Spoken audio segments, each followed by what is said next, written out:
નમસ્કાર મિત્રો, સ્વાગત છે અમારી યુટ્યુબ ચેનલ ઓલવેજ હેપીમાં। મિત્રો, આજે આપણે જોઈશું વિજ્ઞાન તેમજ સામાન્ય જ્ઞાનના મહત્ત્વના પ્રશ્નો, એટલે કે વિજ્ઞાનના અને સામાન્ય જ્ઞાનના મહત્ત્વના પ્રશ્નો। જે પ્રશ્નો તમને આવનારી દરેક એક્ઝામ, ટેટ, ટાટ, તલાટી, બિન સચિવાલય ક્લાર્ક, જુનિયર ક્લાર્ક, કોઈપણ એક્ઝામ, વર્ગ 3ની કોઈપણ એક્ઝામમાં તમને ઉપયોગી થઈ રહેશે। અને હા મિત્રો, બીજા જનરલ નોલેજનો ક્વેશ્ચન જો તમે જોવા માંગતા હોય તો તમને ડિસ્ક્રિપ્શન લિંકમાં એના વિડીયો મળી જશે।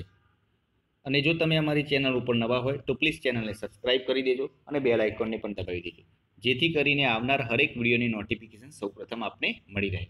તો ચલો મિત્રો, ટાઈમ ના બગાડતા શરૂ કરીએ। તો મિત્રો, આ રહ્યા આપણા આજના પ્રશ્નો। ફર્સ્ટ ક્વેશ્ચન, રુધિરને શુદ્ધ કરવાનું કાર્ય કયું અંગ કરે છે? તો જવાબ છે ફેફસા। શુદ્ધ રુધિરનું વહન હૃદયમાંથી દરેક અંગો સુધી કોણ કરે છે? તો ધમની।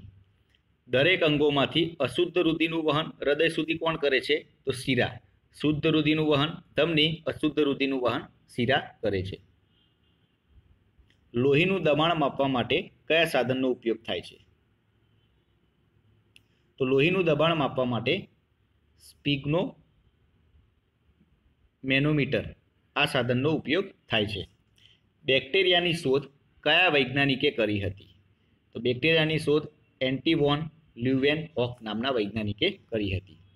બેક્ટેરિયા એવું નામ કયા વૈજ્ઞાનિકે આપ્યું હતું? તો એરનબર્ગ નામના વૈજ્ઞાનિકે આપ્યું હતું। બેક્ટેરિયાને બીજા કયા નામથી ઓળખવામાં આવે છે? તો બેક્ટેરિયાને બીજા જીવાણુ નામથી ઓળખવામાં આવે છે। નેક્સ્ટ ક્વેશ્ચન છે, પેનિસિલિનની શોધ કયા વૈજ્ઞાનિકે કરી?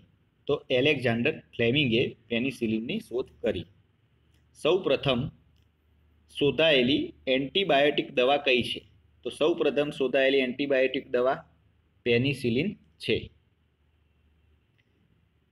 પેનિસિલિનની શોધ કયા વૈજ્ઞાનિકે કરી હતી? તો એલેક્ઝાન્ડર ફ્લેમિંગે પેનિસિલિનની શોધ કરી હતી। અને સૌપ્રથમ શોધાયેલી એન્ટીબાયોટિક દવા કઈ છે? તો પેનિસિલિન। મલેરિયા રોગ કયા પ્રજીવના કારણે થાય છે? તો પ્લાઝ્મોડિયમ પ્રજીવના કારણે મલેરિયા રોગ થાય છે। અમીબાના કારણે કયો રોગ થાય છે? તો એમીબિક મર્ડો અમીબાના કારણે થાય છે। ફૂગથી થતા રોગો કયા છે? તો દાદર, ખસ, ખરજવું આ બધા ફૂગના કારણે થતા રોગો છે। સ્ત્રીમાં ગૌણ જાતીય લક્ષણો માટે કઈ અંતઃસ્ત્રાવ ગ્રંથિ જવાબદાર છે? તો અંડપિંડ। પુરુષોમાં જાતીય લક્ષણો માટે કઈ ગ્રંથિ જવાબદાર છે? શુક્રપિંડ। થાઇરોક્સિનની ઉણપ સર્જાતા કયો રોગ થાય છે? તો ગોઈટર। થાઇરોક્સિનમાં કયું તત્વ આવેલું છે? તો આયોડિન। થાઇરોઇડ ગ્રંથિમાંથી કયા અંતઃસ્ત્રાવનો સ્ત્રાવ થાય છે? તો થાઇરોક્સિન। થાઇરોઇડ ગ્રંથિ ક્યાં આવેલી છે? ગળાના ભાગે। માનવ શરીરમાં આવેલી સૌથી નાની ગ્રંથિ કઈ છે? પિટ્યુટરી ગ્રંથિ। માનવ શરીરમાં આવેલી સૌથી મોટી ગ્રંથિ કઈ છે? તો લીવર યકૃત। લાળ ગ્રંથિમાં કયો ઉત્સેચક રહેલો હોય છે? એમાઇલેઝ। એમાઇલેઝ કયા ખોરાકના ઘટકનું પાચન કરે છે? સ્ટાર્ચ। ખોરાકને વલોવવાનું કાર્ય કયું અંગ કરે છે? તો જઠર। આથવણની ક્રિયા એ કેવી ક્રિયા છે? તો અજારક વિઘટન। કયો કૃત્રિમ ઉગ્ર નથી? ફોબોસ। કયો એસિડ પ્રબળ છે? Sulphuric acid. આપનો સૂર્ય આકાશગંગાના કેન્દ્રથી આશરે કેટલો દૂર છે? આપણો સૂર્ય આકાશગંગાના કેન્દ્રથી આશરે કેટલો દૂર છે? 30,000 પ્રકાશ વર્ષ। યકૃત અને બરોળ મોટા થવા એ કયા રોગનું લક્ષણ છે? તો મલેરિયા। ગ્રીન હાઉસ ગેસના સૌથી મોટા સ્ત્રોતને ઓળખો? તો કૃષિ। મેઘધનુષ્યની રચનામાં પ્રકાશની કઈ ઘટના ભાગ ભજવતી નથી? શોષણ। કોલસાનું પરિપક્વ સ્વરૂપ કયું છે? એન્થ્રેસાઇટ। કયો તટસ્થ ઓક્સાઇડ નથી? SO2। મનુષ્યની આંખમાં વસ્તુનું પ્રતિબિંબ ક્યાં રચાય છે? તો નેત્રપટલ પર। નીચેના પૈકી શેમાં ટાર્ટરિક એસિડ હોય છે? તો આમલી। કરોડરજ્જુની શરૂઆત ક્યાંથી થાય છે? લંબ મજ્જા। એસિટોનનું IUPAC નામ શું છે? પ્રોપેનોન. કઈ કસોટી દ્વારા ટાઇફોઇડ છે કે નહીં તે નક્કી થાય છે? તો વિડાલ ટેસ્ટ દ્વારા ટાઇફોઇડનું ટેસ્ટ કરવામાં આવે છે. બુધને કેટલા ઉપગ્રહ છે? તો 0. પ્રથમ રણજીતરામ સુવર્ણચંદ્રક 1928માં કોને પ્રદાન કરાયો હતો? તો ઝવેરચંદ મેઘાણી. ગુજરાત સરકારનો શ્રી ઓમકારનાથ ઠાકુર ગૌરવ પુરસ્કાર કયા ક્ષેત્ર સાથે સંલગ્ન છે? તો રંગમંચલક્ષી કલા માટે ઓમકારનાથ ઠાકુર પુરસ્કાર આપવામાં આવે છે. નોબેલ પુરસ્કાર કોની સ્મૃતિમાં અપાય છે? તો આલ્ફ્રેડ નોબેલની યાદમાં આપવામાં આવે છે. રેમન મેગ્સેસ પુરસ્કાર કોણ આપે છે? ફિલિપાઇન્સ સરકાર. નોબેલ પુરસ્કારની શોધ કયા દેશે કરી હતી? સ્વીડન.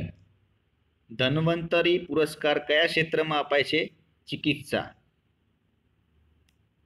કઈ ઉપલબ્ધિ માટે ગ્લોબલ 500 પુરસ્કાર પ્રદાન કરવામાં આવે છે? તો પર્યાવરણ રક્ષણ માટે. કલિંગ પુરસ્કાર શાના માટે અપાય છે? તો વિજ્ઞાનને લોકપ્રિય બનાવવા માટે. પુલિત્ઝર પુરસ્કાર કયા ક્ષેત્રમાં અપાય છે? પત્રકારત્વ. નોર્મન બોરલોગ પુરસ્કાર કયા ક્ષેત્રમાં પ્રદાન કરવામાં આવે છે? તો કૃષિ. ગ્રેમી પુરસ્કાર કયા ક્ષેત્રમાં આપવામાં આવે છે? તો સંગીત.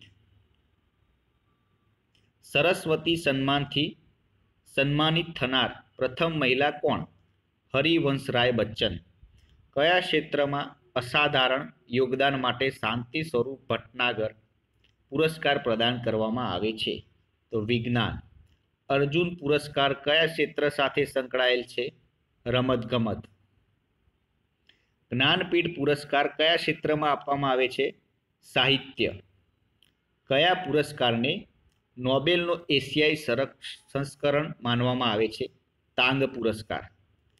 હવે મિત્રો કન્ફ્યુઝન પોઈન્ટ જોઈ લઈએ. ગુજરાતનું સૌથી ઊંચું ગામ ડોન અને ગુજરાતનું સૌથી ઊંચું સ્થળ સ્તંભા. હવે કિલ્લો અને રાજ્ય. કિલ્લો અને રાજ્ય. કયો કિલ્લો કયા રાજ્યમાં આવેલો છે? લાલ કિલ્લો દિલ્હીમાં, આગ્રાનો ઉત્તર પ્રદેશમાં, ગ્વાલિયર મધ્યપ્રદેશમાં, ચિત્તોડગઢ રાજસ્થાનમાં, બુંદીકોટા રાજસ્થાનમાં, જોધપુર રાજસ્થાનમાં, આમેર રાજસ્થાનમાં, માંડુ મધ્યપ્રદેશ, દૌલતાબાદ મહારાષ્ટ્રમાં, બીજપુર કર્ણાટકમાં, ગોલકોડા આંધ્રપ્રદેશમાં, ફોર્ટ વિલિયમ પશ્ચિમ બંગાળમાં, ફોર્ટ સેન્ટ જ્યોર્જ તમિલનાડુમાં, વરંગલ તેલંગાણામાં.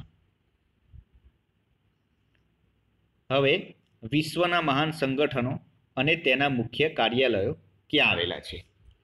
યુનિસેફનું કાર્યાલય ન્યુયોર્કમાં આવેલું છે. યુનેસ્કોનું પેરિસમાં. યુનિસેફનું ન્યુયોર્કમાં અને યુનેસ્કોનું પેરિસમાં. વિશ્વ બેંક વોશિંગ્ટન ડીસીમાં. એશિયાઈ વિકાસ bank ADB મનીલામાં.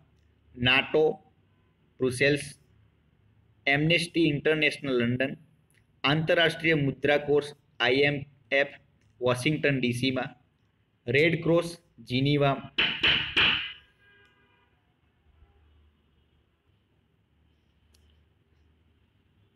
SAARC Kathmandu. Interpol Paris. વિશ્વ વ્યાપાર સંગઠન WTO જીનીવા. અમેરિકી રાજ્યોનું સંગઠન વોશિંગ્ટન ડીસી. આરબ લીગ કાહિરા. પરસ્પર આર્થિક સહાયતા પરિષદ Moscow. World Council of Churches Geneva. યુરોપીય ઉર્જા આયોગ જીનીવા. આફ્રિકી આર્થિક આયોગ આદિસ અબાબા. પશ્ચિમી એશિયા આર્થિક આયોગ બગદાદ. સંયુક્ત રાષ્ટ્ર શરણાર્થી ઉચ્ચાયોગ જીનીવા. આંતરરાષ્ટ્રીય પરમાણુ ઉર્જા એજન્સી વિયેના. સંયુક્ત રાષ્ટ્ર ઔદ્યોગિક વિકાસ સંગઠન વિયેના. સંયુક્ત રાષ્ટ્ર વ્યાપાર એવં વિકાસ સંમેલન જીનીવા. વિશ્વ વન્ય જીવ સંરક્ષણ કોષ ક્લેન સ્વિટ્ઝરલેન્ડ, આંતરરાષ્ટ્રીય ઓલિમ્પિક કમિટી લુસાને, યુરોપીય કોમન માર્કેટ જીનીવા, રાષ્ટ્રમંડલીય રાષ્ટ્રાધ્યક્ષ સંમેલન સ્ટ્રાસબર્ગ, પેટ્રોલિયમ ઉત્પાદક દેશોનું સંગઠન વિયેના, આર્થિક સહયોગ અને વિકાસ સંગઠન પેરિસ, યુરોપીય મુક્ત વ્યાપાર સંગઠન જીનીવા. રાષ્ટ્રમંડળ કોમનવેલ્થ લંડન, યુરોપીય આર્થિક સમુદાય જીનીવા, યુરોપીય સંસદ લક્ઝમબર્ગ, યુરોપીય સ્પેસ રિસર્ચ ઓર્ગેનાઇઝેશન પેરિસ, યુરોપીય પરમાણુ ઉર્જા સમુદાય બ્રુસેલ્સ, એશિયા અને પ્રશાંત ક્ષેત્રોના આર્થિક કરાર અને સામાજિક આયોગ બેંકોક, ગેટ જીનીવા, આફ્રિકી એકતા સંગઠન આદિસ અબાબા, સંયુક્ત રાષ્ટ્ર પર્યાવરણ કાર્યક્રમ નૈરોબી, દક્ષિણ પૂર્વી એશિયાઈ રાષ્ટ્રોનું સંઘ જકાર્તા. તો મિત્રો, આ હતા આપણા આજના પ્રશ્નો. વિડીયો પસંદ આવ્યો હોય તો પ્લીઝ એક લાઈક કરી દેજો, મિત્રો જોડે શેર કરજો, અને જો ચેનલ ઉપર નવા હોય તો પ્લીઝ ચેનલને સબસ્ક્રાઈબ કરી દેજો. કાલે ફરીથી મળીશું નવા વિડીયો સાથે. જય હિન્દ, જય ભારત.